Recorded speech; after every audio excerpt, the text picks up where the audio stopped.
Baik, saya mulai saja. Bismillahirrahmanirrahim.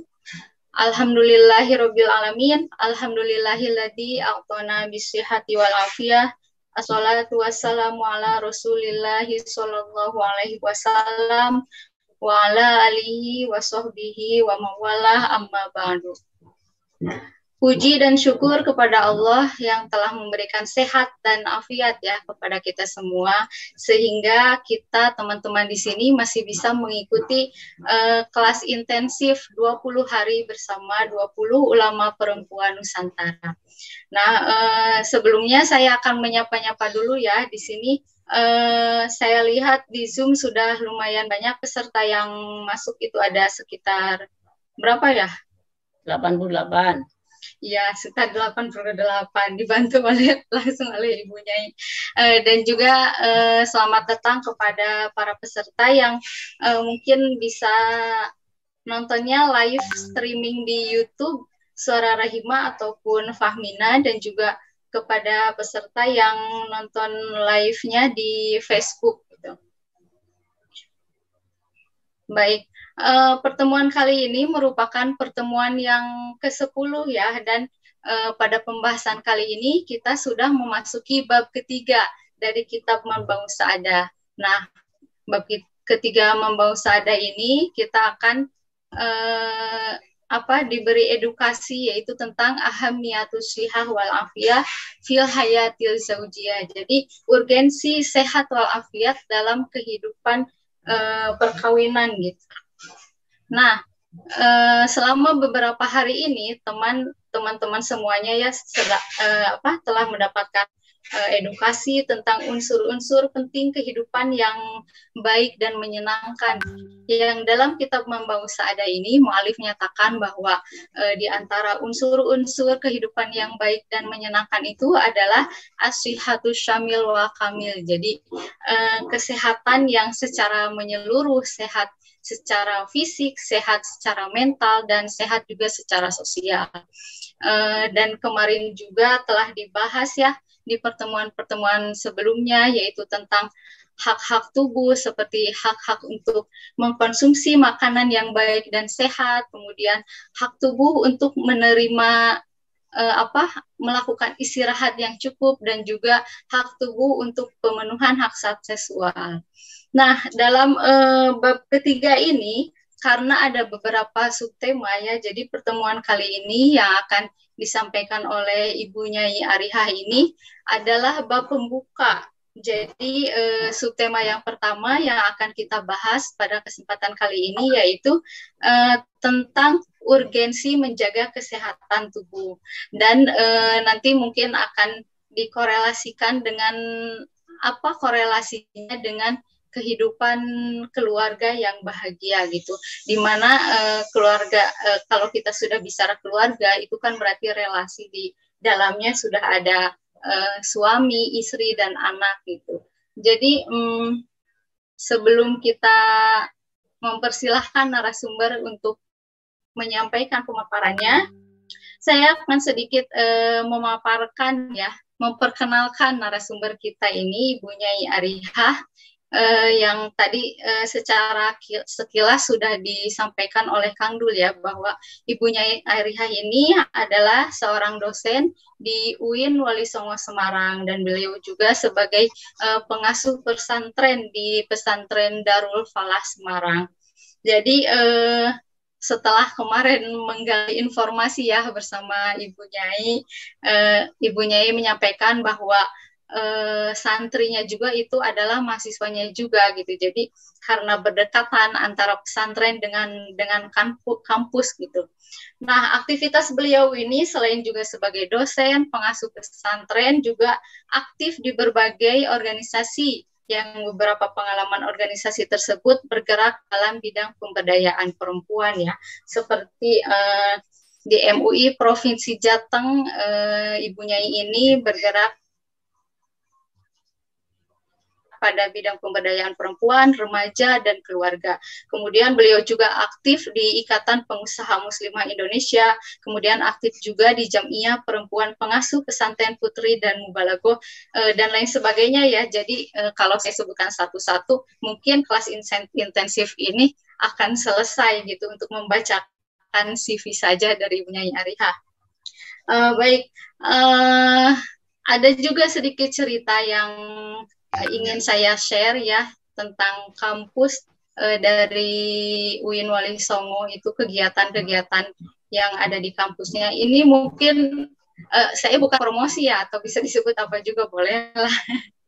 Jadi Bu Nyai itu menceritakan juga aktivitas di kampusnya. Jadi ketika liburan panjang, mahasiswanya itu 2 minggu sebelum masuk kuliah itu mereka sudah masuk karena ada kegiatan reguler yang setiap yang rutin dilakukan gitu, yaitu untuk pengasahan keterampilan seperti ada membuat sablon, kemudian ada kerajinan belajar memasak, membuat hantaran, bahkan ada produksi untuk kebutuhan rumah tangga ya Bu Nyai, seperti membuat minyak sendiri dan membuat sampo sendiri gitu. Baik, mungkin segitu ya tentang perkenalan dari Ibu Nyai Arihah ini, dan mungkin juga teman-teman di sini sudah tidak sabar nih untuk menyaksikan pemaparan dari Ibu Nyai Arihah.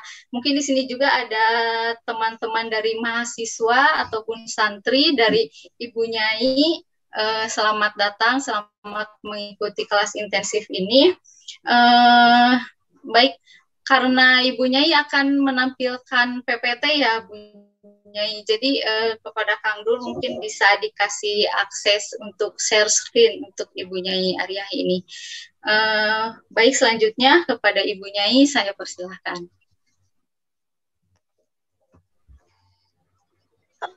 Assalamualaikum warahmatullahi wabarakatuh.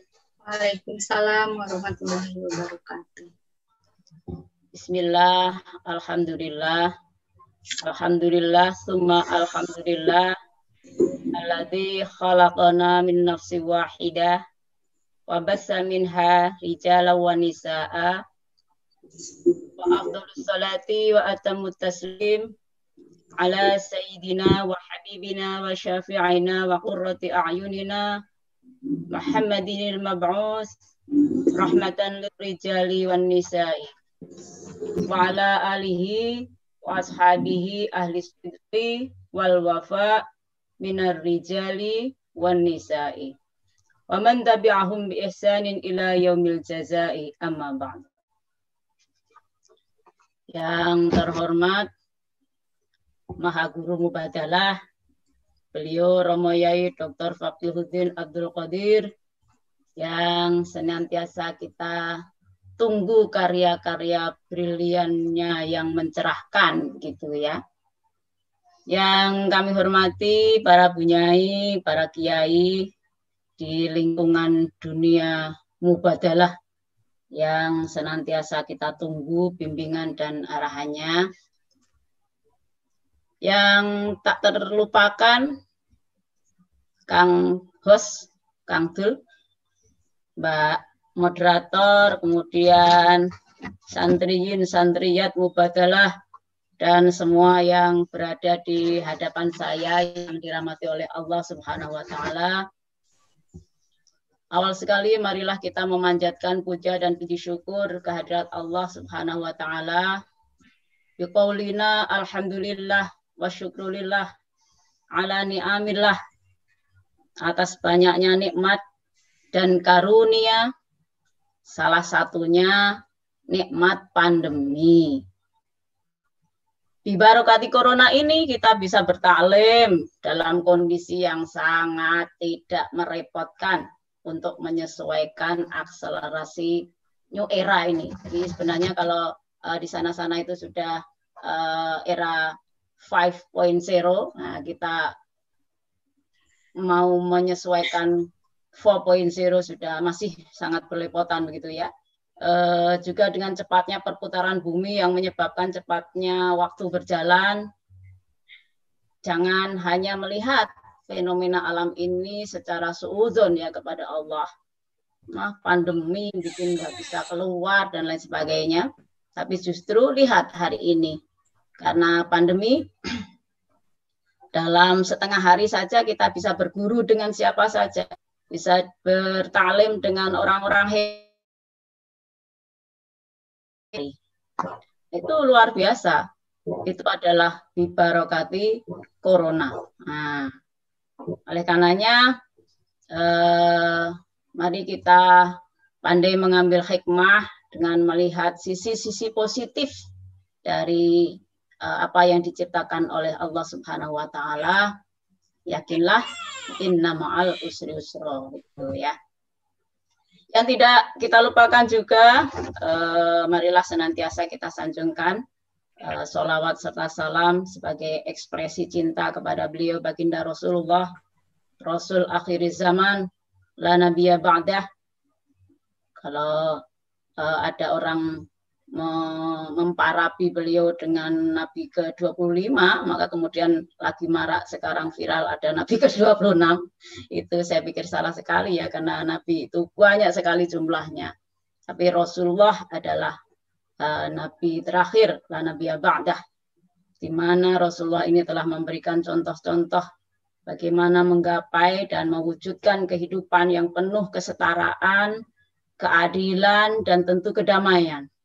Oleh karena marilah kita panjatkan salawat ini biqaulina Allahumma sholli ala Sayyidina Muhammad, Allahumma sholli alaihi wasallim. Hadirin jamaah intensif mubadalah Zoomiyah yang dirahmati oleh Allah Subhanahu wa Ta'ala. Tema saya pada hari ini, kalau saya lihat di kitab Membau Sa'adah ini banyak sekali ya. Ada 3 lembar. Oleh karenanya sejak awal saya permisi untuk tidak membaca semuanya. Dan saya meskipun saya kutipkan sedikit-sedikit yang penting-penting menurut saya dalam PPT. Mohon maaf mungkin berbeda dengan yang lain. Saya hanya khawatir saja kalau saya dibiarkan ngomong saja tanpa dipagari, meskipun padahal seharusnya dengan Zoom ini kita harus hemat gitu ya, hemat waktu agar waktu yang diberikan betul-betul bisa memberi ruang untuk pembahasan secara baik. Oleh karenanya saya kemudian pakai PPT gitu ya, khawatir nanti belajar kemana-mana, waktu habis belum sampai kena angelnya begitu. Baik, saya akan share slide saya, moga-moga bisa lihat di sana dengan baik.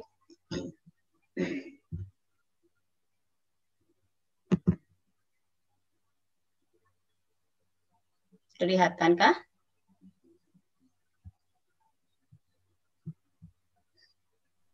Sudah kelihatan Bu Nyai.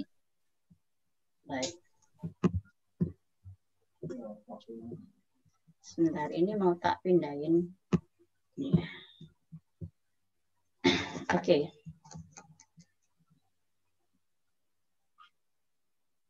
Ya, bentar.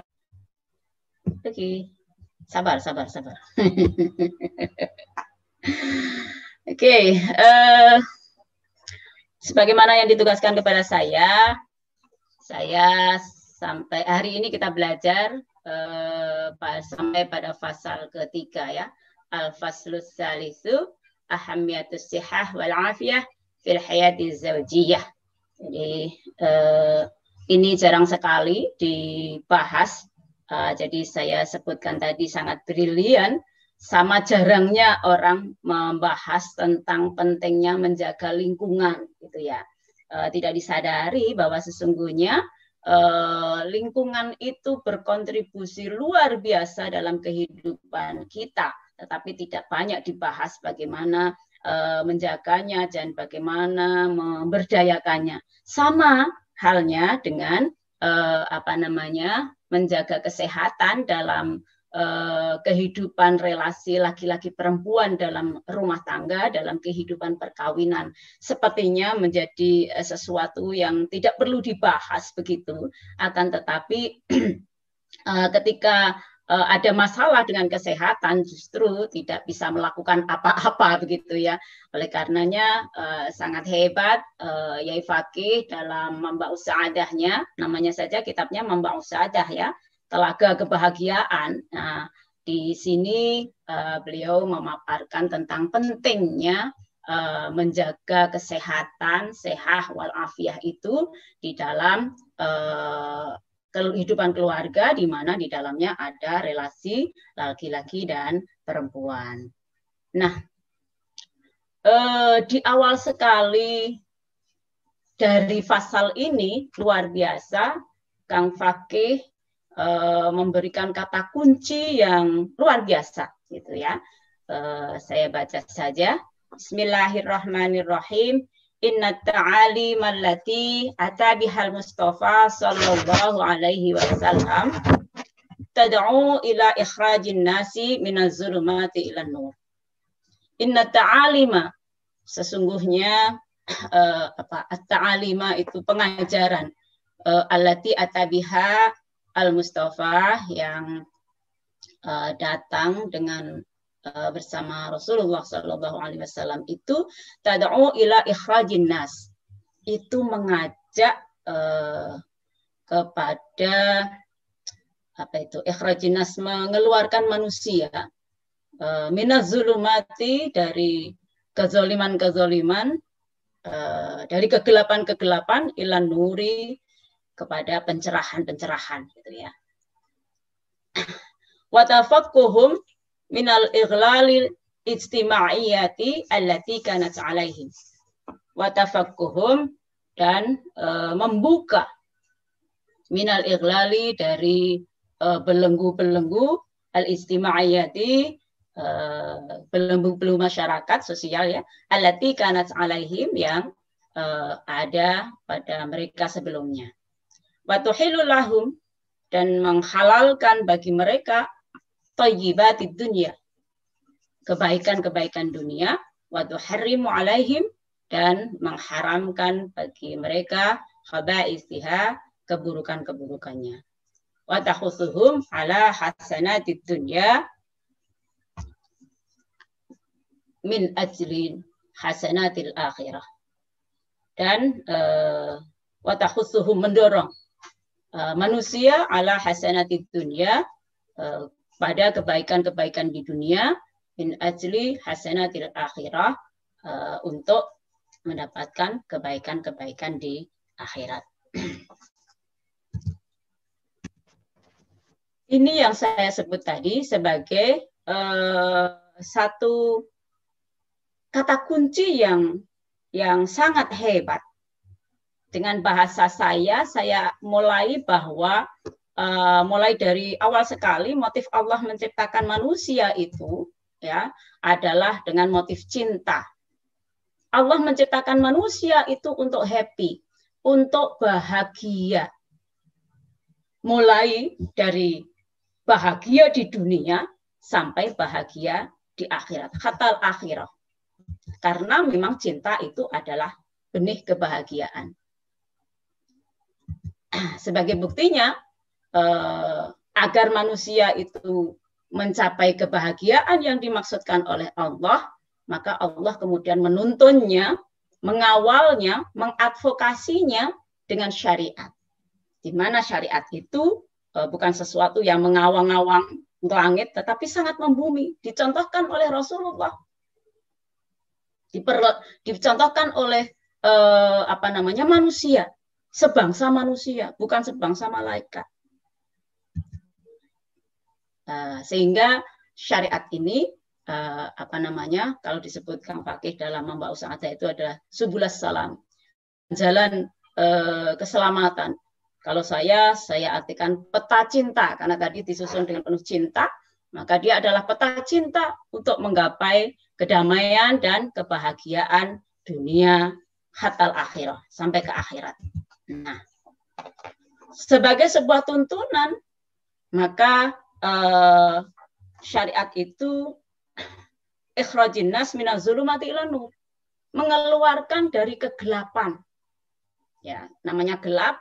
Kalau orang itu gelap, orang akan berjalan nabrak-nabrak apa saja di depannya karena gelap, nggak ngerti apa-apa gitu ya, nggak kelihatan. Ketutup oleh apa? Nanti dijelaskan tadi, ketutup oleh iglalil istima'iyah, belenggu-belenggu sosial. Nah, oleh karenanya seringkali syariat itu di dalamnya ada tauhidnya, itu adalah teologi pembebasan, ya. Sebagai teologi pembebasan, membebaskan dari tadi belenggu-belenggu yang mengikat pikiran, mengikat segala sesuatunya kepada manusia. Maka tauhid ini, syariat ini punya keunggulan objektif, universal, dan eternal. Objektif itu apa adanya, universal berlaku di mana saja, gitu ya. Kalau di Indonesia baik, di Mekah baik, di mana-mana baik, itu syariat. Nah, dan jangan lupa eternal. Eternal itu berlaku sepanjang masa. Kalau dia baik, dulu baik, sekarang baik, besok juga baik. Nah, ini syariat. Nah, itu membongkar ya dari belenggu sosial. Nah, kalau tauhid itu adalah SNI, standar nilai ilahi gitu ya. Kalau kita hidup dengan standar nilai ilahi karena kita itu hidup menjalankan perintah Allah, maka ya harus dengan standar Allah. Kalau kita pakai standar yang tidak menyuruh hidup, ya itu ya keliru. Seperti ini belenggu sosial, standar manusia ya, punya kelemahan subjektif sesuai dengan penilaiannya masing-masing orang. Kemudian belum lagi dia bersifat lokal, ya, standar manusia, nilai manusia itu. Di Cirebon baik, belum tentu di Semarang baik. Ya, di Arab baik, belum tentu di Amerika baik. Nah, ini lokal. Belum lagi punya kelemahan temporal. Banyak contoh ya, ini membelenggu sekali manusia. Dulu zaman saya kecil itu, kalau saya pernah kecil ya, meskipun kata suami saya, sampai sekarang saya masih kecil, gitu. Tua tapi masih kecil.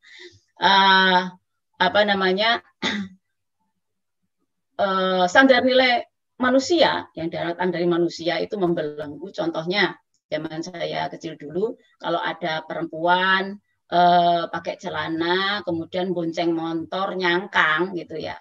Wah, itu bisa rame sak kecamatan gitu ya. Oh, anak sopo, sak kabupaten misalnya gitu ya. Itu dulu. Sekarang saya lihat nenek-nenek tuwek saja, naik Gojek itu pakai gamis nyangkang, karena tukang Gojeknya nggak mau kalau nggak nyangkang, takut si nenek ini brosot jatuh gitu ya. Betapa dulu dinilai jelek sekarang menjadi baik. Nah itu nggak tahu besok seperti apa. Ya, belum lagi ini lokal ya. Belum lagi temporal ya, yang saya sebut ini temporal. Jadi dulu bisa jadi jelek, sekarang baik, atau sebaliknya, dulu baik, sekarang jelek. Nah, gitu ya. Dulu ibu-ibu kalau anak-anaknya perempuan pada diapelin itu bingung, malu gitu ya. Nah, sekarang anaknya semester 5, kok nggak ada yang ngapelin, bingung, dan seterusnya gitu ya. Nah, ini, standar nilai seperti ini kalau dituruti itu sampai ke ujung dunia pun tidak akan sampai.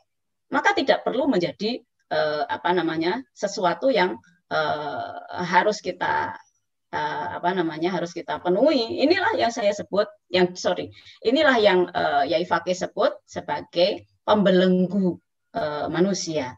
Nah, maka Islam datang menguculi membuka tali-tali belenggu itu sehingga manusia bisa memperoleh kebaikan mulai dari dunia sampai ke akhirat. Maka sifatnya syariat itu adalah terhadap yang baik dari kehidupan itu dihalalkan, maka yang buruk itu diharamkan. Nah ini, jadi di awal saya sebut satu paragraf dari pembuka pasal ini sungguh sangat luar biasa saya menyebutnya karena ada kata kuncinya, di mana di situ value dari syariat Islam itu harus betul-betul mewarnai dari setiap perbuatan kita. Salah satunya yang tidak pernah dibicarakan, jarang dibicarakan di kitab-kitab itu adalah menjaga kesehatan dalam relasi suami istri dalam berkeluarga. Nah, yang hebat dari kitab ini, kata kunci yang sudah disampaikan Kang Yai Fakih tadi kemudian dikuatkan oleh ayat-ayat Al-Quran sebagai dasar normatif orang beragama Islam gitu ya. Kemudian juga hadis-hadis di mana banyak sekali bertebaran di sana Allah menyuruh kepada kita untuk berbuat yang baik-baik gitu ya. Kemudian menjauhi yang buruk. Nah, gitu. Nah, di situ dijelaskan ya supportingnya surah Al-Maidah ayat 15 dan ayat 16. Qad jaa bismillahirrahmanirrahim. Qala Allah Ta'ala qad ja'akum minallahi nurun wa kitabun mubin yahdi bihillah man ittaba'a ridwanahu subulas salam. Tadi yang disebut dengan subulas salam tadi ya, yang saya sebut sebagai peta cinta. Nah, wa yukhrijuhum minaz-zulumati ilan nur biidnihi wa yahdihim ila siratil mustaqim. Nah, gitu. Ini salah satunya. Jadi ini adalah dasar bahwa apa yang dibawa oleh Rasulullah Shallallahu Alaihi Wasallam itu adalah yukhrijuhum minaz-zulumati ilan nur. Ya, jadi mengeluarkan manusia dari kepada pencerahan yang disebut kemudian siratil mustaqim. Maka dalam sholat kita juga terus mendoakan ihdinas siratal mustaqim gitu kan. Siratal mustaqim itu yang bagaimana? Apa jalan tol Jakarta Surabaya lurus aja begitu ya. Tentu saja banyak sekali kalimah-kalimah dalam Al-Qur'an itu adalah bahasa-bahasa sanepo ya. Harus difahami secara maknawi. Nah, itu beberapa supporting ayat untuk menguatkan di paragraf yang pertama yang ditulis oleh Yai Fakih dalam fasal Ahammiyatus Sihah wal Afiyah fil Hayati Zaujiyah. Saya langsung loncat saja, khawatir nanti tidak nyampe waktunya. Pada alinea berikutnya setelah ayat-ayat Al-Qur'an yang terakhir itu surah Al-Baqarah itu ya, nanti akan terbahas oleh saya, bukan tidak terbahas sama sekali.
Manusia itu tentu saja pada kemartabatannya, watthayyibah dan kebaikan, di mana di dalamnya fiha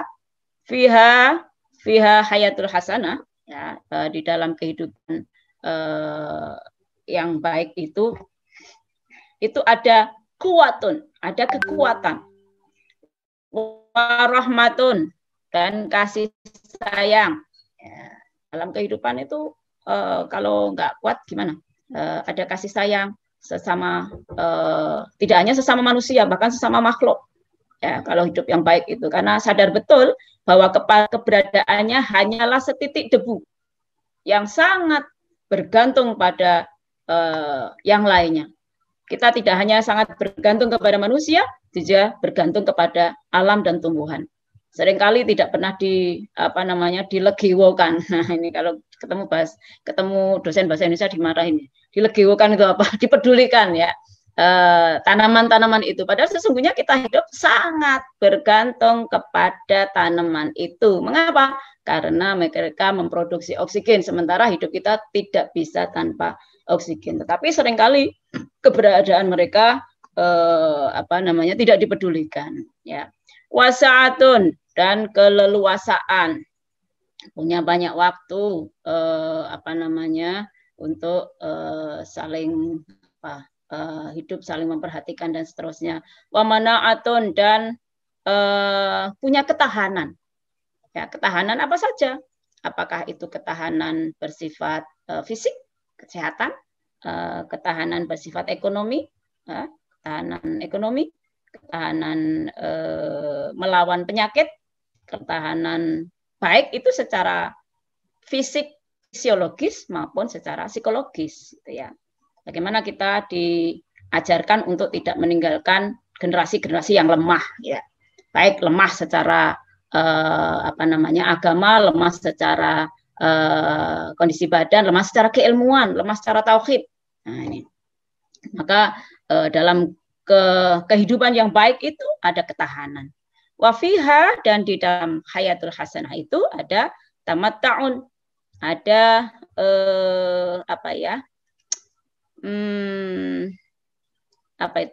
keleluasaan ya, keleluasaan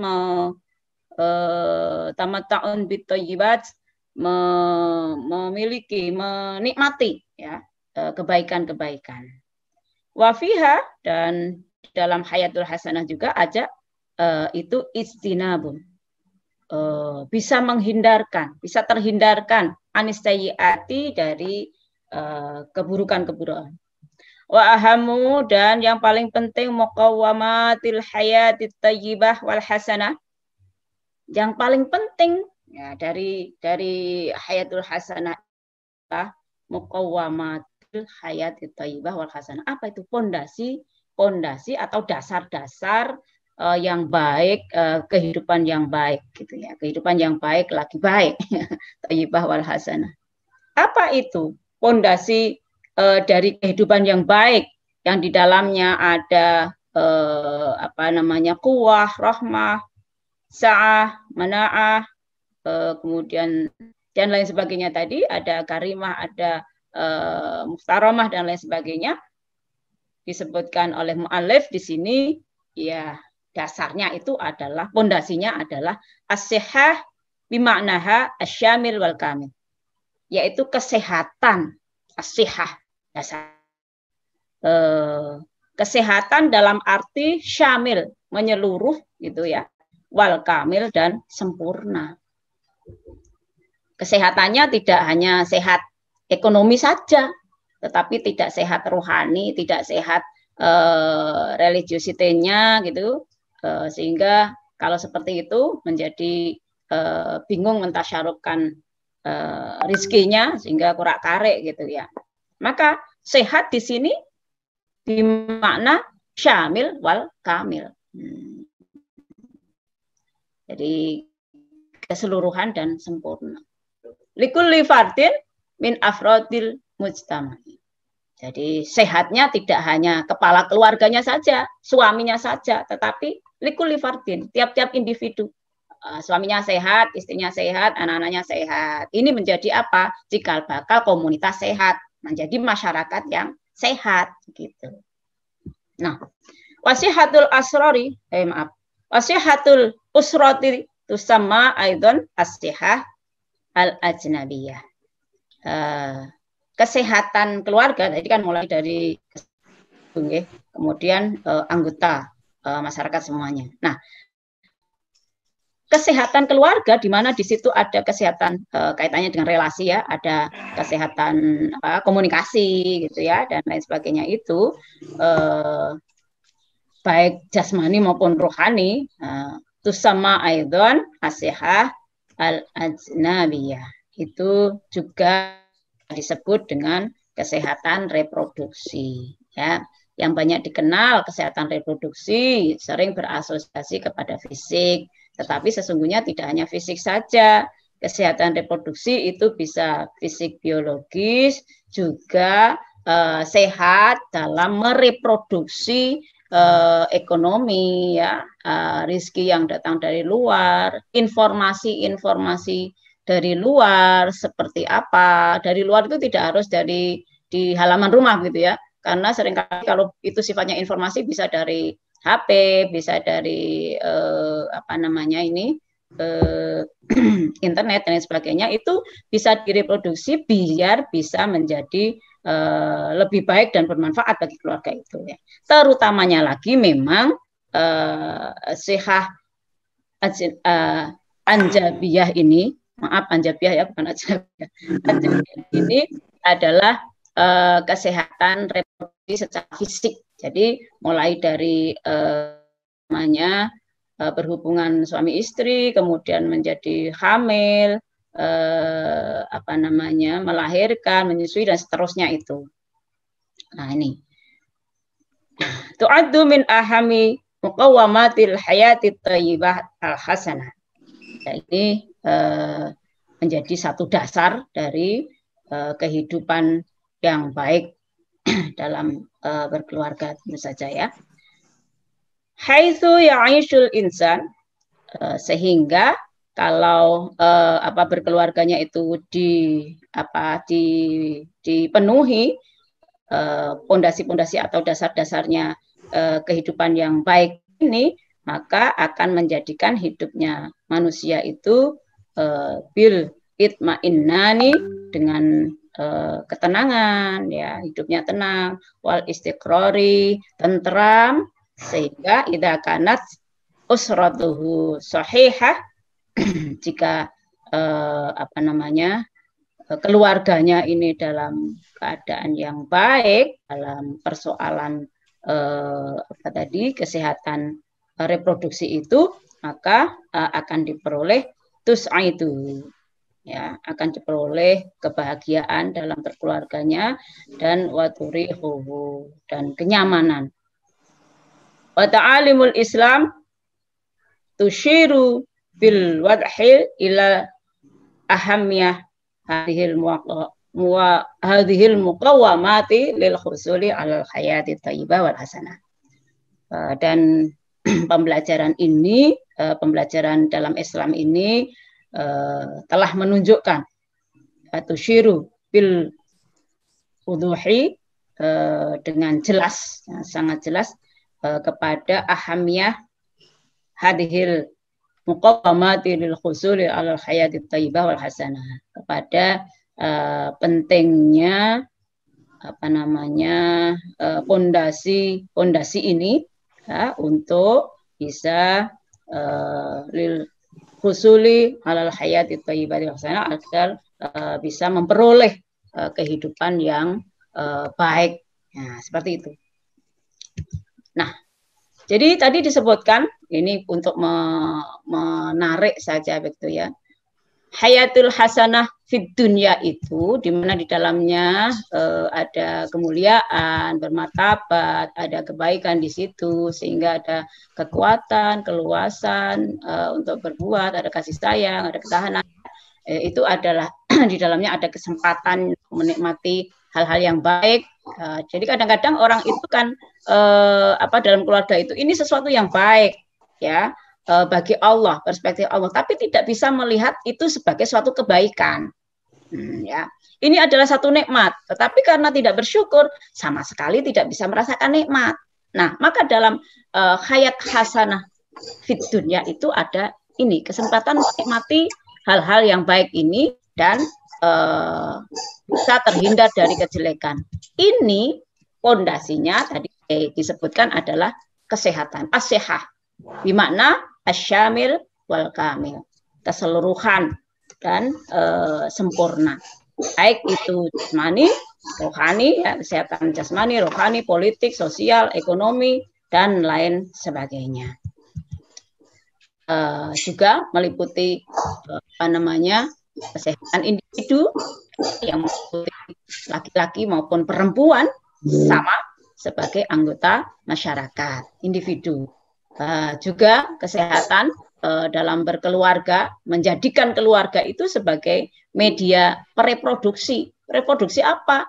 Pereproduksi secara relasi, ya, komunikasi yang baik, pereproduksi secara biologis, menghasilkan anak dan seterusnya, informasi, ilmu, ekonomi dan sosial yang lain dan lain-lain yang datang dari luar itu, ya, sehingga kesehatan itu yang syamil dan kamil itu meskipun bukan satu-satunya yang berarti dalam keluarga, tetapi tanpa kesehatan segala sesuatu menjadi tidak berarti, ya.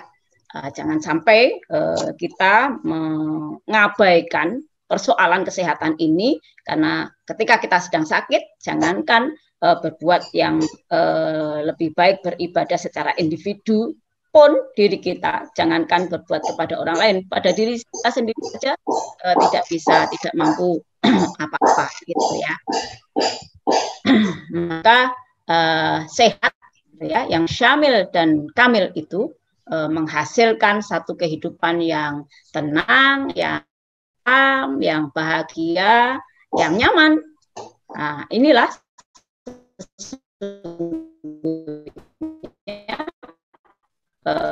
sebagaimana yang mengajarkan untuk kalau secara rohani meleleh, melayani orang, gitu ya, khidmah, itu sesungguhnya adalah kebaikannya kembali kepada diri kita sendiri. Jarang sekali sekarang itu era-era era-era konsumerisme yang pragmatisme itu ternyata juga mewarnai umat di dalam beribadah, begitu ya. Seringkali kemudian ibadahnya yang dipilih adalah ibadah-ibadah yang berdaya guna secara duniawi. Nah, ya, yang namanya sholat duha itu menjadi satu ibadah yang laris sekali karena dipahami untuk rezeki, gitu ya. Apakah salah, Bu? Ya nggak salah, tapi jangan semata-mata kemudian hitung-hitungan begitu dalam melakukan ibadah kepada Allah, karena sesungguhnya ibadah itu tidak hanya yang mahdhoh saja, ya, harus disertakan bahkan dengan ibadah-ibadah ghairu mahdhoh yang bernilai sosial, ya, karena sesungguhnya dari berbagai unsur di dalam agama itu ada nilai-nilai ritual, ada ideologikal, ada rasional dan lain sebagainya. Yang terakhir sosial itu sesungguhnya agama Islam dari yang di atas yang saya sebutkan tadi itu lebih tujuannya adalah untuk yang sosial ini. Nah, begitu ya. Sehingga kalau Yai Quraish Shihab itu meneliti di dalam Al-Qur'an ada perbandingannya dari satu ayat ibadah mahdhoh, gitu ya, itu banding 100 dengan ayat sosial, luar biasa. Ini yang kadang-kadang kita tidak sadari, ya, sehingga sesungguhnya dari berita-berita Rasul itu sudah sangat menjelaskan mengapa orang menuntut ilmu itu pahalanya meskipun duduk sebentar saja, pahalanya setara dengan orang melakukan sholat sunnah 1000 rakaat misalnya. Itu karena sholat sunnah 1000 rakaat itu kebaikannya hanya pada orang itu saja, sementara orang menuntut ilmu, nah itu kebaikannya tidak hanya pada dirinya sendiri, tetapi juga sumrambah kepada pihak lain. Nah, terusnya ini baca enggak ya? Waktunya masih banyak, Mbak Gina? Mungkin 3 menit lagi, sekitar 3 menit lagi. Oke, tak lewat ya. Ini saya langsung saja. Seterusnya sebenarnya tadi ahamiyatu taufirus shihah al-jasadiyah. Jadi pentingnya menjaga tubuh. Tadi kan pentingnya menjaga kesehatan, ya. Sekarang kita fokuskan pada pentingnya menjaga kesehatan tubuh kita. Nah, Jam'iyah Zumiyah Intensif Mubadalah yang dirahmati oleh Allah Subhanahu wa taala dijelaskan di awal bab yang terdahulu ya, bahwa haknya jasad itu ada 3 ya. Yang pertama itu memilih makanan yang baik ya, atau hudil thayyib. Kemudian di mana di dalam memilih makanan itu, dalam pengkonsumsian itu setidak-tidaknya ada 3 pertimbangan ya, tidak hanya sekedar halal ya, halal secara jenis makanannya, tetapi juga mesti thayyib ya, halal itu jelas, thayyib ini yang jarang-jarang juga menjadi pertimbangan ya. Apakah makanan itu meskipun halal baik tidak untuk badan saya? Karena ini bisa berbeda antara satu orang dengan orang yang lainnya. Nah, dalam berumah tangga, relasi suami istri mesti mengenal, mesti tahu antar pasangan itu apa-apa yang apa-apa yang ditolak masuk ke dalam tubuh pasangan kita, tidak kita sajikan begitu ya. Jangan karena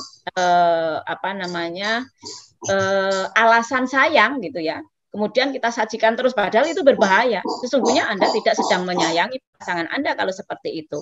Misalnya pasangan kita ada sakit asam urat, ya sukanya makan kacang, nonton TV, gemil kacang, emping, wa ala alihi ashabi ajmain begitu ya. Jangan kemudian itu kita sajikan ya. Itu sesungguhnya tidak thayyib bagi pasangan kita. Nah, ini kudu ngerti, harus tahu gitu. Mulai dari sini. Seringkali orang dengan alasan sayang, cinta gitu ya, wes sak njaluke dikasih, itu justru menjerembabkan pada neraka dunia begitu ya. Belum lagi pertimbangan ma'ruf ya, pertimbangan etis ini seringkali orang makan sambil berdiri, makan dan minum berdiri itu ya, tidak menjadi pembahasan, tapi sesungguhnya itu bukan persoalan etika saja, tetapi ada ilmu yang kita sering tidak mengerti. Ternyata ketika kita berdiri itu pencernaan kita tidak siap untuk menerima masukan asupan, sehingga dipaksakan akhirnya kalau kita berdiri, minum berdiri itu. Oleh karenanya diajarkan minum, makan, duduk, sehingga posisi duduk itu pencernaan kita siap menerima makanan yang datang gitu. Oke, kemudian yang kedua, haknya badan kita adalah ahdhur rohah ya, beristirahat. Ya, tidak bisa kemudian kita sewenang-wenang, ini badanku dewe, biarin toh tak pakai semau-mau, tidak bisa. Badan itu adalah amanah dari Allah untuk dijaga, di-maintain sebaik-baiknya, dirawat sebaik-baiknya agar bisa dipakai lebih lama dalam beribadah.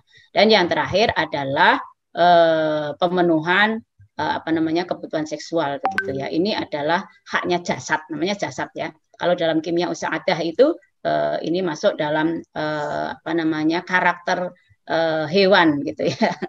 Karena jasad, badan kasar maksudnya begitu. Nah, apa yang dipenuhi dalam haknya jasad ini sesungguhnya adalah wasilah memenuhi haknya jiwa ya, dalam bisa supporting untuk jiwa kita secara spiritual gitu ya, mendekatkan diri kepada Allah. Jadi tanpa kesehatan dan tubuh dan jiwa yang sehat itu susah sekali. Misalnya tadi asam urat ya, mau wiridan, bingung golek tasbih, tangannya karena nggak bisa nekuk, karena apa? Asam uratnya tinggi gitu, nggak bisa buat berhitung wiridan. Ini sangat mempengaruhi begitu. Nah, pemenuhan jasad sebagai usaha sehat itu memang mesti diusahakan dengan sungguh-sungguh ya, tidak bisa dengan sekedar duduk manis, dalam artian nanti disebutkan ya, sungguh-sungguh itu maksudnya bagaimana? Sungguh-sungguh ya didiskusikan ketika masih sama-sama sehat, tidak ketika sakit baru nabrak-nabrak begitu. Jadi dalam saling mengenal satu dengan yang lain, kalau mengenal itu khidbah gitu ya. Nah, itu khidbah bukan secara fisikal gitu ya. Ya, khidbah juga secara apa namanya psikologi, haidbah juga secara fisiologis gitu ya, yang kita bisa mengenal pasangan kita dengan baik. Itu apa namanya diusahakan sebelum sakit sudah mulai ada pembicaraan itu, kemudian saling memahami untuk bisa saling peduli. Jadi kalau apa suaminya asam urat misalnya itu kalau sudah sampai 7, 8 itu kadang-kadang kakinya nyeri, kok nggak bisa, pakai celana saja nggak bisa itu ya. Nah itu diseneni gitu misalnya ya. Gitu aja nggak bisa gitu ya. Bagaimana kita bisa harus tingkatkan apa namanya empati kita ya, sehingga mengusahakan sehat itu juga bersama-sama ya, misalnya dengan olahraga yang dibutuhkan dia apa ya, nggak usah apa namanya peralatan fitness dibawa ke rumah semua lah gitu ya, olahraga yang jalan sehat bisa sambil juga olahraga rohani gitu ya, mengembangkan komunikasi dan lain sebagainya. Yang tidak kalah penting adalah mengusahakan dengan sungguh-sungguh agar pasangan kita selalu sehat itu adalah dengan empati, simpati, saling menguatkan, terutamanya ketika melihat pasangan dalam menjalani tugas reproduksi. Ya, misalnya ini kebetulan kalau tugas reproduksi itu alat-alatnya banyak di perempuan ya, seperti haid, hamil, melahirkan, nifas ya, menyusui, di mana apa namanya tugas-tugas reproduksi ini dialami oleh perempuan dengan fakta yang berbeda, ya, tidak sama. Ya. Saya kebetulan dulu itu sekolah di satu jenis kelamin, ya, di Madrasah Mu'alimat. Itu setiap hari di ruang UKS itu selalu ada yang sakit. Terkait dengan apa? Terkait dengan menstruasi. Modelnya macam-macam. Ada yang perutnya sakit, ada yang muntah, mual, ada yang kejang-kejang, bahkan ada yang semaput kalau pas haid. Nah, ini tidak bisa kemudian kita gebiah-uyah semuanya. Sehingga alah, head itu loh, orang di luar ribuan perempuan itu juga head. Kamu kok ya manja misalnya, tidak bisa seperti itu ya, karena faktanya berbeda. Termasuk ketika hamil misalnya. Kebetulan ini Mbak Gina, saya itu selalu dalam kehamilan saya 9 bulan bed rest. Ya, jadi lemes, tidak bisa apa-apa. Kadang-kadang sampai saya itu nggak ngajar ya, cuti 1 semester gitu. Ngomong gitu tiba-tiba bluk gitu ya, jeglak gitu, semaput gitu ya. Jadi tidak muntah tetapi lemes sekali begitu ya. Itu kata dokter di awal-awal, oh nggak apa-apa Bu, ini paling trimester pertama gitu ya. Saya sudah senang trimester pertama, nanti bariki kan aku bisa ngapa-ngapain lagi gitu ya. Ternyata sampai 9 bulan gitu ya. Termasuk ketika melahirkan saya sudah siap-siap mental, ini saya mau berjihad gitu ya, pasti sakitnya luar biasa karena kalau sampai tidak berhasil dihitung oleh Allah sebagai jihad.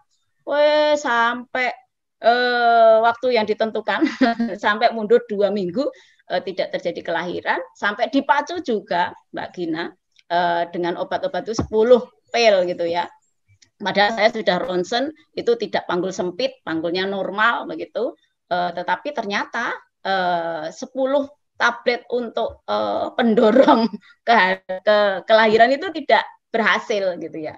Sampai kemudian ya sudah apa namanya kata dokternya ya sudah ya Bu, ini dilahirkan saja karena ibu itu badannya kecil, nanti setiap hari apa namanya bayi itu akan bertambah, dioperasi pun berbahaya, nanti pisaunya bisa kena si bayi dan seterusnya. Nah, ini yang harus dipahami oleh pasangan dan bagaimana bisa apa namanya berempati ya, syukur jenengan itu tidak jadi perempuan yang seperti itu misalnya ya, wahai para laki-laki gitu ya, mari kita tingkatkan empati kepada pasangan kita dan melahirkan kepedulian yang baik. Kemudian ini tadi saya bilang tidak bisa sekedar duduk manis gitu ya, dalam bahasanya mu'alif itu tawakal gitu ya. Ya sudah tawakal saja begitu ya. Tidak bisa begitu, apalagi disebut itu sebagai takdir. Ya sudah takdirmu sebagai perempuan ya begitu. Wah, nikmati aja, tidak bisa begitu. Tapi bagaimana support pasangan itu bisa semakin menguatkan gitu ya. Apa namanya? Para perempuan yang mengalami tugas reproduksi yang sangat berat. Kemudian juga tawakal dan apalagi ujian untuk bersabar gitu ya. Wes sabarlah gitu. Sabar itu tidak begitu. Karena sesungguhnya sabar itu adalah konsisten dengan komitmen kepada penyerahan itu. Baik, masih ada sedikit. Ya, ini nanti yang lain dipotong nggak apa-apa Mbak Gina. Ini penting. Nah, menjaga kesehatan itu jasmani dan rohani dalam pernikahan suami istri tadi ya sudah ada lewat makanan, berolahraga, lingkungan yang bersih. Ini sesekali juga perlu rekreasi ya, perlu ketawa-ketawa, bersepeda bersama, nonton bareng ya, berkebun dan lain sebagainya. Saling percaya, ini kesehatan rohani ini. Jadi bagi yang berkesempatan kerja di luar, ayo kita genggam amanah si istri, amanah pasangan kita, amanah suami kita dengan baik sehingga kita bisa menjadi pasangan yang dipercaya gitu ya, tidak berkhianat di luar. Kemudian sering melakukan kegiatan-kegiatan rohaniah bersama, ya, ngaji bersama, bertaklim bersama, sholat jamaah. Ini adalah usaha untuk memelihara kesehatan baik jasmani dan rohani dalam relasi suami istri, ya, karena harus dari dan kita lakukan dengan dasar bahwa badan itu sebagai amanah, alat mengekspresikan jiwa roh, karena roh itu tidak bisa apa-apa tanpa badan, maka mesti dirawat agar bisa dipakai beribadah lebih lama. Ini terakhir Mbak Gina. Nah, menjaga kesehatan itu saya ulangi sekali lagi di satu paragraf terakhir Mbak Sa'adah, mu'alif mentakkitkan kembali bahwa menjaga kesehatan itu sangat penting sekali dengan arahan-arahan Allah dalam Al-Qur'an, ayat-ayat, hadis, qaul ulama ya. Di situ ada diambilkan kata Ibnu Qayyim Al-Jauziyah gitu ya. Kebetulan itu adalah salah satu tokoh yang saya teliti dalam disertasi saya. Itu luar biasa beliau. Penting sekali menjaga kesehatan itu mulai dari berhati-hati dan waspada ya, sebagaimana arahan normativitas Islam itu, di mana dalam menjaga waspada itu adalah artinya melakukan perlindungan kepada individu, apakah itu laki-laki maupun perempuan, maupun sosial, baik individu maupun sosial begitu ya. Salah satunya adalah dengan publikasi pengetahuan, kita mengenal penyakit-penyakit, penyebabnya apa, kemudian cara penularannya bagaimana, dan kalau sudah terkena itu bagaimana prosedur penanganannya, itu kita jadi paham gitu ya. Seperti sekarang lagi pandemi COVID, corona itu apa, bagaimana cara penanganannya tidak kelihatan begitu ya. Tidak kemudian ketika pasangan salah satunya kena COVID, kemudian maaf ya, sudah kamu isolasi, kemudian tidak pernah ketemu sama sekali, dimbarke karena kita takut ketularan, tidak begitu.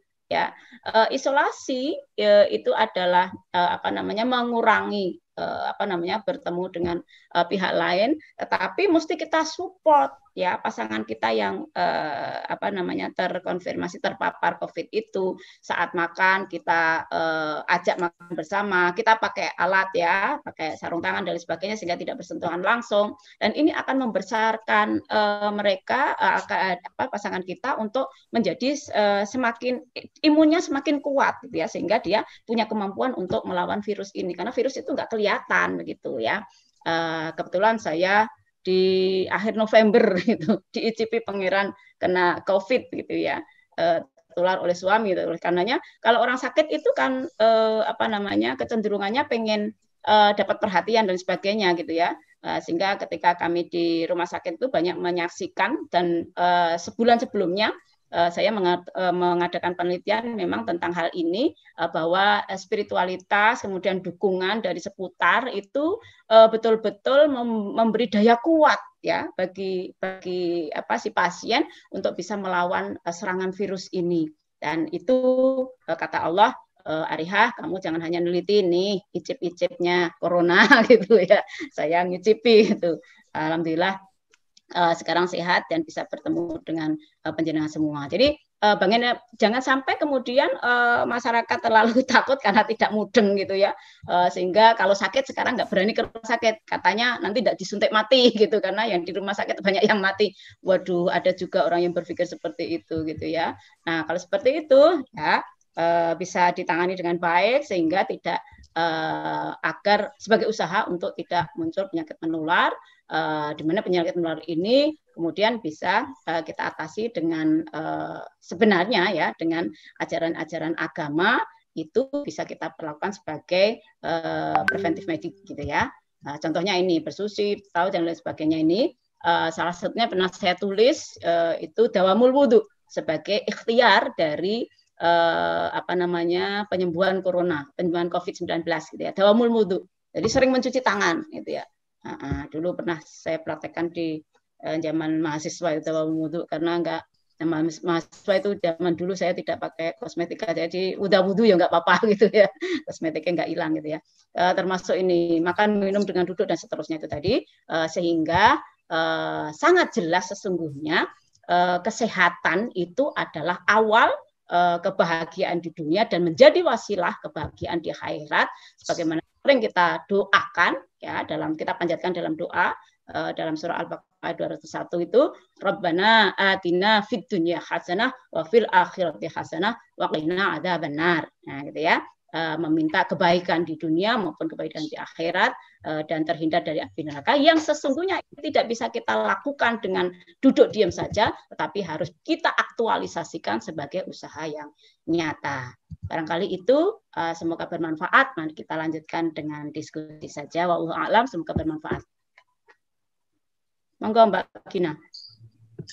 Ya, baik, terima kasih Bu Nyai Ariha. Tadi kita sudah hatam ya tadi pembahasannya dari mulai pembukaan bab ketiga dan juga subtema yang pertama yaitu tentang menjaga kesehatan tubuh tadi dijelaskan secara rinci dan juga ditampilkan buat teman-teman mungkin yang belum bisa melihat secara langsung kitabnya berbentuk kitabnya seperti apa. Nah, untuk merespon tadi ya yang dikatakan oleh Ibu Nyai bahwa relasi itu harus tahu apa yang disukai dan berbahaya bagi pasangannya gitu. Jadi kan tadi juga Bu Nyai menyatakan pengalaman biologisnya ya, yang selama ini kita sering dengar kalau yang mengikuti kajian KGI mungkin kita sering mendengar bahwa pengalaman biologis perempuan itu lebih kompleks gitu daripada pengalaman biologis laki-laki. Jadi pengalaman biologis perempuan itu dimulai dari menstruasi, kemudian hamil, menyusui, melahirkan dan sampai nifas gitu. Sedangkan pengalaman biologis laki-laki ya hanya sebentar gitu dan itu juga enak gitu dan sedangkan pengalaman biologis perempuan itu dalam waktu yang lama bahkan tahunan dan juga kadang menyakitkan gitu. Baik, untuk selanjutnya kita buka untuk acara sesi tanya jawab ya. Mungkin ada yang ingin ditanyakan dari peserta bisa melalui chat box atau juga bisa raise hand. Silakan, udah ada yang raise hand ya kepada Mbak Cintami Budi, silahkan. Di unmute dulu mungkin. Baik, terima kasih Mbak Gina. Perkenalkan, nama saya Cintami Bu Nyai Ariha. Saya dari Solo. Saya ingin bertanya kepada Bu Nyai. Kebetulan terkait tema urgensi menjaga kesehatan tubuh ini kan pembahasannya kompleks sekali dan salah satunya ketika kita membahas kesehatan tentunya kan berkaitan erat dengan keseimbangan. Maka apa-apa yang kita lakukan hari ini ketika puasa Ramadan juga termasuk salah satu untuk menjaga keseimbangan tubuh karena sebelumnya kita sudah banyak makan, minum apa-apa ketika tidak Ramadan dan hari ini kita puasa kan kita setidaknya kita menekan apa-apa yang biasanya kita makan di siang hari. Nah, kemudian bagaimana sih pertanyaannya pertama bagaimana kemudian puasa ini dapat bisa dijadikan sebagai upaya dalam menjaga kesehatan tubuh. Selain itu, selain puasa Ramadan, tentunya kan banyak orang Muslim yang kemudian melaksanakan puasa-puasa sunnah, entah itu Senin Kamis ataupun puasa-puasa yang lainnya. Kebetulan saya pernah diceritain sama teman saya yang juga merupakan santri Bu Nyai. Saya mohon diberi ijazah untuk puasa Dalail Khairatnya Bu Nyai Arihah. Matur nuwun. Terima kasih. Wassalamualaikum warahmatullahi wabarakatuh. Baik, untuk sebentar, saya cek lagi ya apakah sudah ada pertanyaan. Mungkin untuk sekarang kita langsung saja Bu Nyai Arihah untuk menjawab pertanyaan dari Mbak Cintami Solo ini. Jadi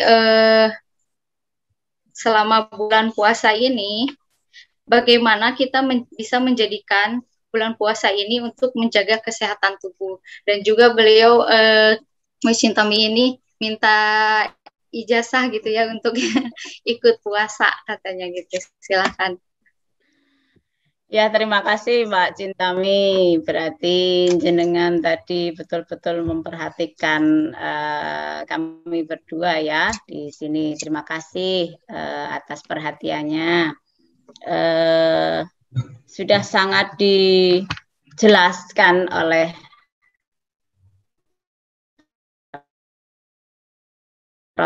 Rasulullah ya, bahwa sumu tapi ya berpalah kamu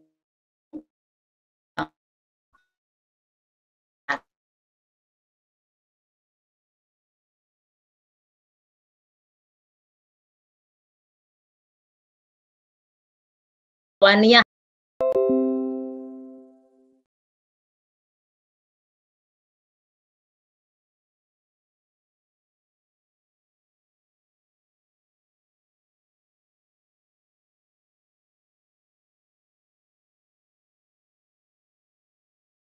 dari mengatur karakter hayawaniyah jasadiyah kita ya, itu secara fisikal ya, fisik fisiologisnya begitu. Makan apa namanya dibatasi, tentu saja kalau kita makan semua-muanya gitu ya, sebelum puasa melihat iklan di televisi marjan, nah langsung pengen minum ya, sediain. Nanti ke pasar lihat apa, keluar rumah ada yang jualan apa, dibeli semuanya. Tapi begitu minum air anget sudah nggak pengen semuanya itu. Nah itu ya, ini nafsu itu begitu ya. Tidak terfikirkan bahwa perutnya itu tidak seluas pandangan matanya, karena seringkali beli lil ain ya, lil mata gitu. Pertimbangannya itu mata, bukan sesuai kebutuhannya. Beli makanan nggak pertimbangan mata, piye kuwi nggak cocok gitu ya. Dia tidak berpikir bahwa perutnya itu tidak seluas pandangan matanya. Oleh karenanya perlu dikendalikan. Puasa secara fisikal adalah pengendalian. Meskipun sesungguhnya Imam Ghazali dalam Ihya Ulumuddin menjelaskan tingkatan-tingkatan puasa itu macam-macam. Mbak Cintami sudah puasa berapa tahun? Sejak head berarti SMP kelas, sejak SD saya udah puasa penuh. Sampai sekarang berapa tahun berarti itu? Kurang lebih ya ada 10 tahun lebih. Nah, Masya Allah, sudah 10 tahun puasa Ramadan. Harusnya tidak hanya puasa awam yang hanya menahan nafsu jasadiyah saja ya, makan, minum, dan itu mulut, perut, dan bawah perut gitu ya. Tetapi mesti ditingkatkan menjadi puasanya orang khawas, yaitu puasa terhadap fungsi-fungsi badan untuk tidak ditasyarufkan pada hal-hal yang dilarang oleh Allah.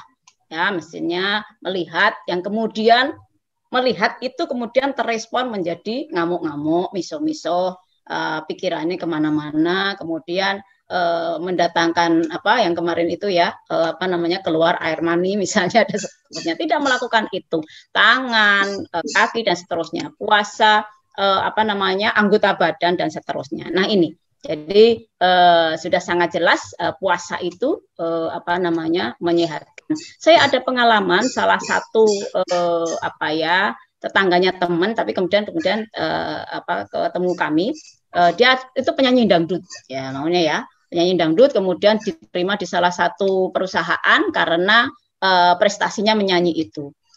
Tetapi kemudian si penyanyi ini sakit luar biasa, mahnya itu sudah sampai abuh ya, bengkak gitu ya, sampai kronis.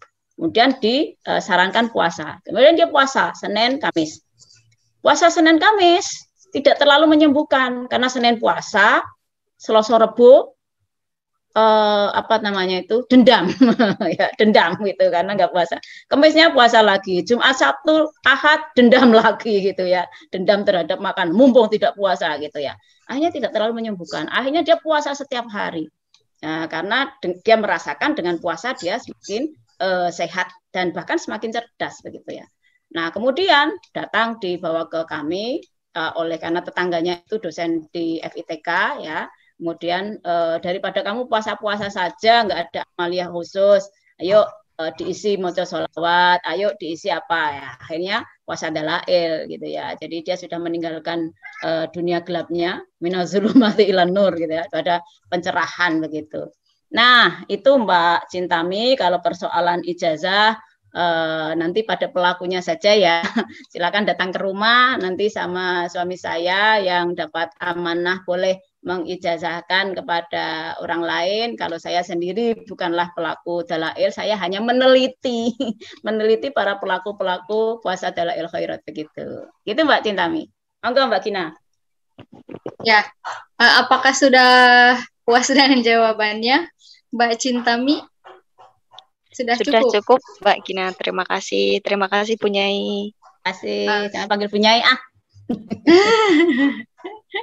Malu. Bu Nyai, di sini di chat box kita sudah ada beberapa pertanyaan. Oke. Yaitu yang pertama dari Mbak Nia Ramdaniati, ini Mbak Nia dari Tasik ya. Bagaimana saat pasangan dinyatakan sakit berat oleh dokter dan sakitnya lama, banyak sekali yang malah selingkuh. Gitu. Jadi misalkan istrinya atau suaminya sedang sakit berat, nah pasangannya itu malah berselingkuh gitu. Ini mungkin bagaimana dalam hal apa gitu Mbak Nia Ramdaniati mungkin bisa menjelaskan lebih detail pertanyaannya. Mungkin pemenuhan Mbak Nia seksual kali ya. Ya boleh dijawab dulu Bu Nyai. Baik, terima kasih Mbak Nia. Banyak kasus ini ya yang seperti itu mengambil jalan yang salah. Saya yakin itu dari awalnya tidak kehidupannya tidak dalam kehidupan yang baik ya, yang dicitrakan oleh mu'alif tadi, di mana di dalamnya ada ketahanan ya. Ketahanan tentu saja maknanya tidak hanya ketahanan fisik fisiologis tetapi juga psikologis begitu ya, di mana sesungguhnya kalau pasangan kita sedang sakit harusnya kita support gitu kan, membesarkan hatinya, kita empati dan seterusnya sehingga kebutuhan yang sifatnya bisa dikendalikan sementara itu bisa kita alihkan gitu ya ke aktivitas-aktivitas yang produktif. Karena pikiran kita harusnya dalam berpasangan itu tidak selamanya kemudian seks begitu ya, matanya mata seks, kupingnya kuping seks, hidungnya hidung seks, itu tidak. Tetapi ada persoalan-persoalan lain dan banyak sekali di luar persoalan seks itu yang harus mendapat perhatian kita, yang harus kita jalani dan seterusnya begitu. Jadi ini mesti dibelajarkan kepada semuanya persoalan empati dan simpati kepada pasangan kita, dan itu artinya ketika kita mengembangkan empati itu egoisme kita dengan sendirinya akan terpotong, pelan-pelan gitu ya, tertekan pelan-pelan. Jadi kalau saya sering memberi memudahkan pembelajaran di awam, hidup ini sebenarnya sederhana saja, hanya ada dua ya perbuatannya. Apa? Ngempet dan ngeden itu ya kalau dalam bahasa saya. Ngempet itu menahan dari apa yang dilarangkan oleh Allah ya. Segala yang terkait nahus syahwatiyah itu mesti dikendalikan, bukan kita terbelenggu olehnya gitu ya.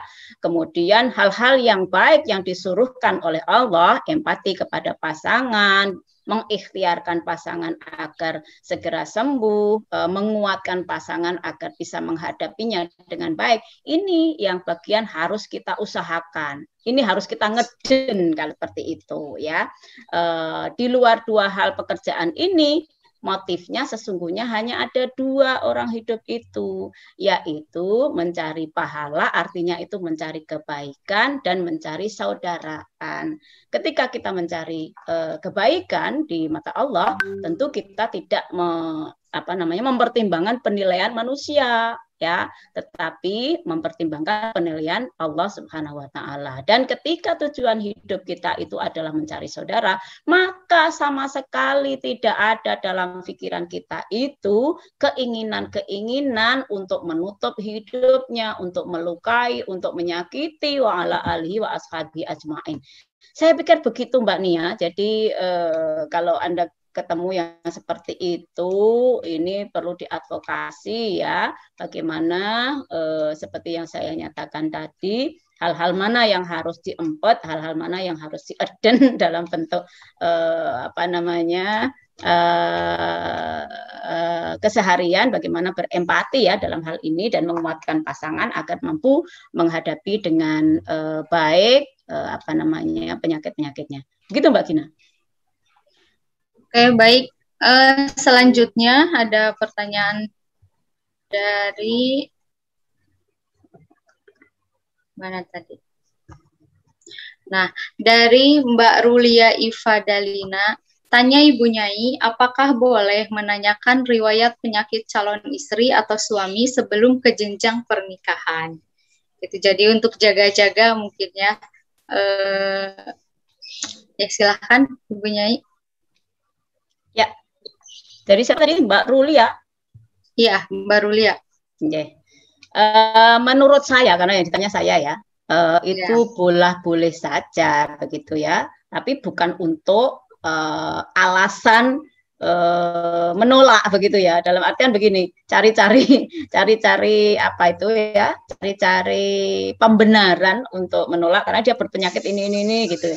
Justru kita mesti paham, mesti sumeleh bahwa semua yang didekatkan oleh Allah kepada kita itu adalah amanah, di mana di dalamnya mengandung kebaikan-kebaikan yang kita tidak tahu. Ya, Allah seringkali mengingatkan kepada kita, bisa jadi sesuatu yang baik menurutmu itu tidak baik menurut Allah, gitu ya. Maka di dalam rekoso itu apa ya? Kepayahan. Di dalam kepayahan kita mengelola amanah Allah itu, Allah sudah banyak memperhitungkan kebaikan-kebaikan di dalamnya.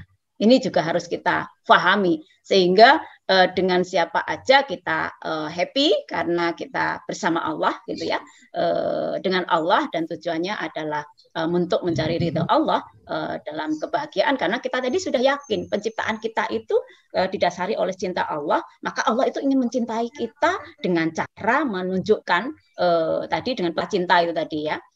Di mana di situ mengajarkan tentang itu. Jadi itu baik sekali menurut saya, bolehlah gitu ya ditanya, karena dalam khidbah menurut saya bukan khidbah fisikal gitu ya. Salah sekali menurut saya kalau kita ini kan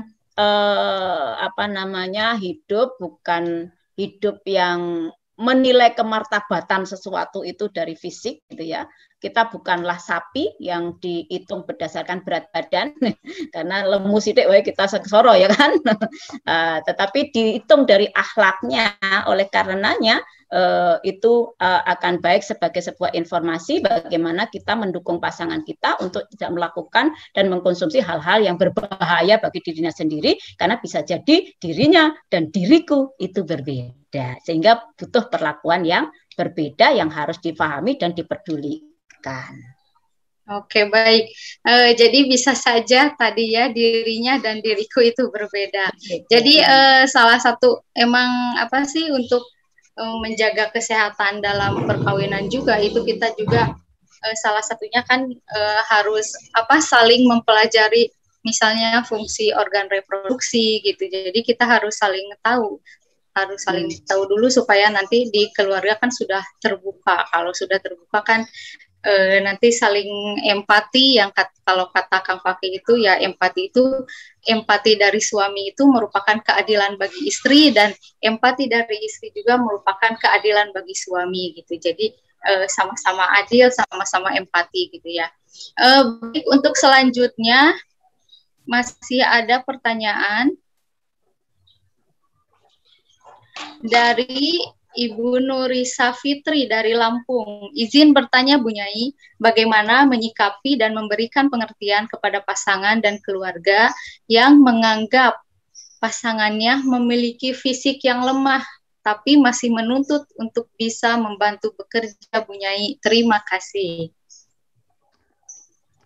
Ya, Pak Nuri ya.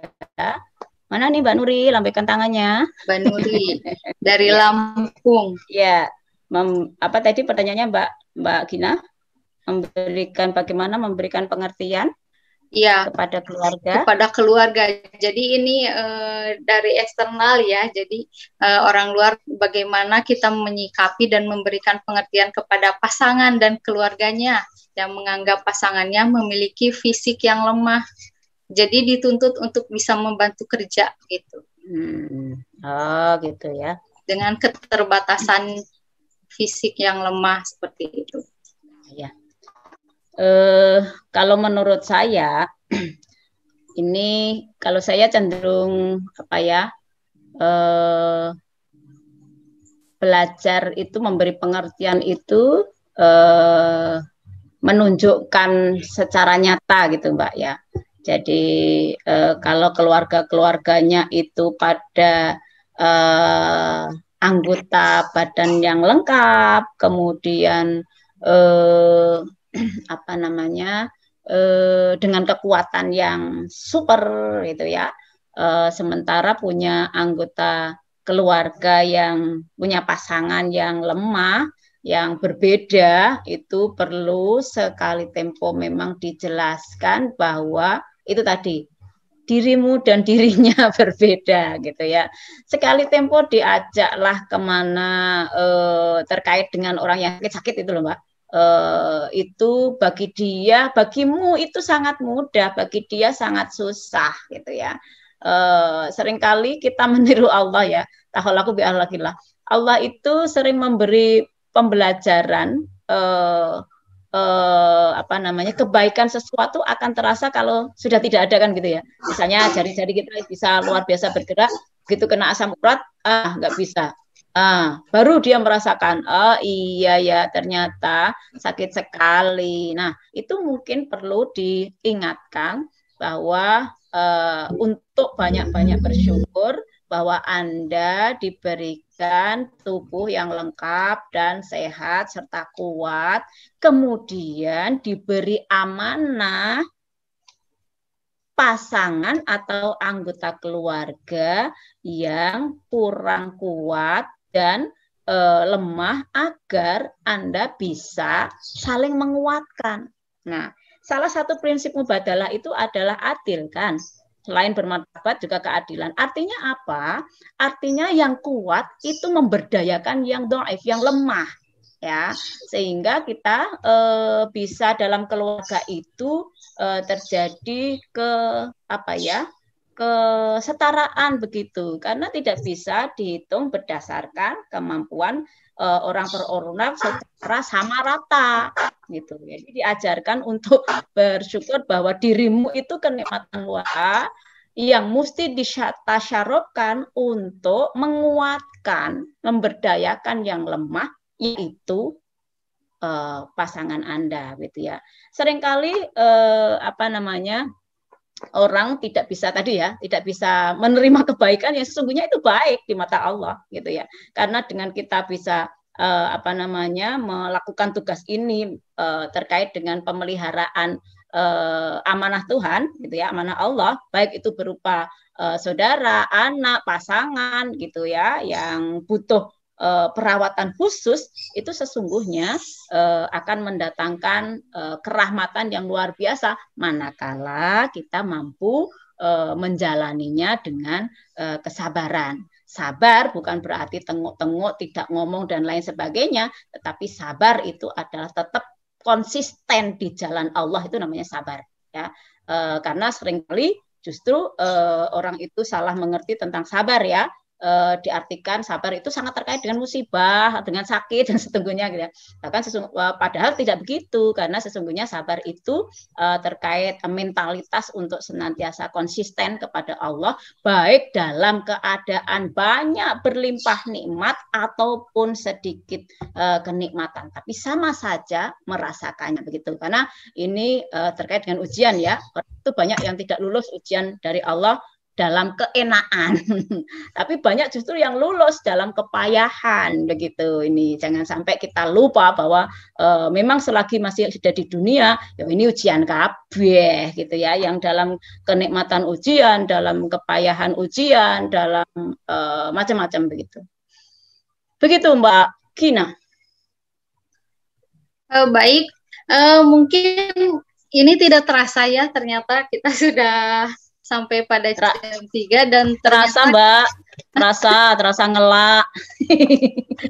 Ternyata sudah sampai jam 3 dan kita tadi tidak ada diselingi dari video-video yang biasa ditampilkan ya Kang Dul, mohon maaf ini karena saking mengalirnya. Ini ada message, apakah pertanyaan lagi? Oh, sudah selesai ya. Mungkin karena ini waktunya juga sudah habis ya, kita tinggal 1 menit lagi dan ternyata sudah pas jam 3. Kita akan langsung aja mungkin Ibu Nyai. Nah, tadi ada sedikit yang ingin saya sampaikan. Dari tadi kan kita membahas itu tentang relasi suami dan istri dalam perkawinan gitu. Sedangkan kan mungkin teman-teman di sini juga ada yang belum bersuami dan juga belum berisi ya gitu. Tapi nanti untuk aplikasinya apa yang disampaikan oleh Ibu Nyai Arihah itu juga bisa diaplikasikan dalam hubungan yang di luar konteks keluarga itu ya. Jadi gitu, kita bisa menciptakan yang biasa kita sebut dengan hubungan yang sehat gitu. Jadi hubungan yang sehat itu bukan hanya ada dalam keluarga, tapi juga dalam hubungan pacaran gitu dan lain-lainnya gitu ya. Silakan untuk terakhir mungkin closing statement dari Bu Nyai Arihah. Terima kasih Mbak Gina. Saya ingin mengajak semuanya, terutamanya diri saya sendiri, mari terus menjaga kesehatan diri, baik itu kesehatan jasmani maupun rohani, jangan dibeda-bedakan ya, jasmani dan rohani sama-sama pentingnya itu, meskipun karakternya beda. Kalau sakit jasmani itu yang merasakan yang punya badan, kalau sakit rohani yang merasakan orang lain. Ini harus kita jaga kedua-duanya agar dapat agar dapat berbuat lebih banyak lagi, mengambil peran-peran dalam kehidupan, berkhidmah untuk meningkatkan kualitas hidup yang mengedepankan nilai-nilai kebaikan, kemaslahatan, dan kedamaian gitu ya. Jangan hanya mengedepankan ritual ubudiyah yang bersifat individualistik begitu. Ini egoistik itu namanya ya.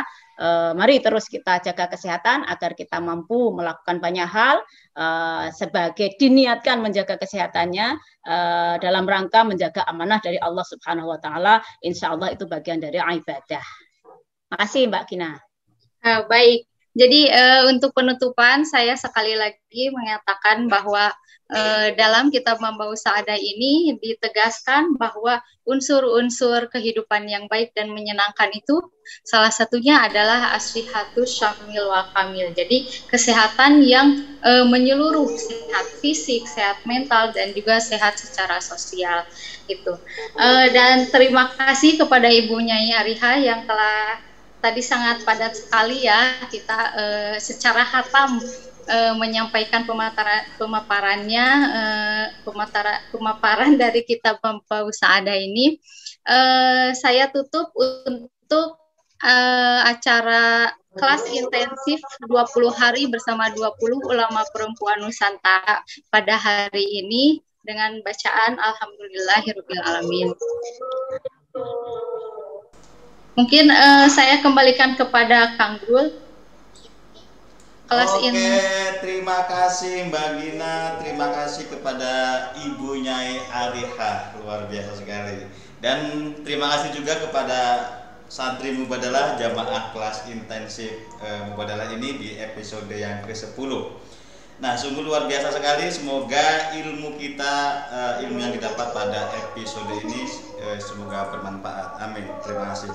Nah, saya infokan kepada para santri Mubadalah untuk mengikuti mengikuti acara Mubadalah TV. Nah, nanti di jam 16.30 ada ngaji kitab Nabi Rohmah yang dikemas dengan talk show Ramadan Salam dengan narasumber Mbak Ruby Khalifah selaku country representatif Aman Indonesia bekerja sama dengan KUPI, YAI Insanur Jati, Mubadalah dan BP nanti jam 16.30.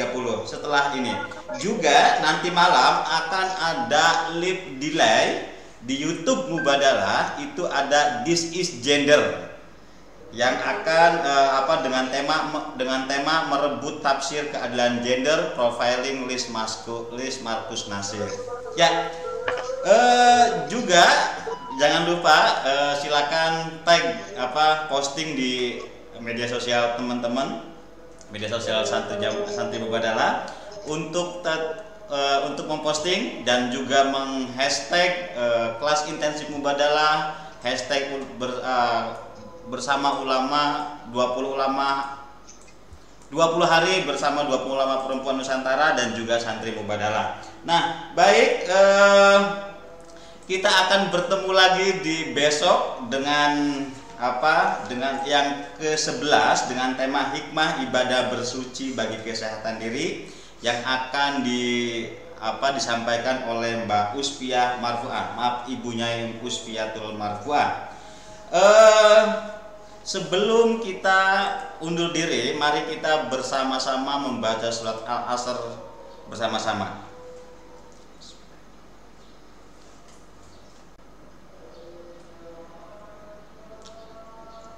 Amin. Baik, saya Abdullah tetap mengikuti media Mubadalah bersama mubadalah.id, inspirasi keadilan relasi. Dadah. Terima kasih semuanya. Terima kasih Bu Nyai Ariha. Terima kasih Mbak Gina, keren. Mohon maaf.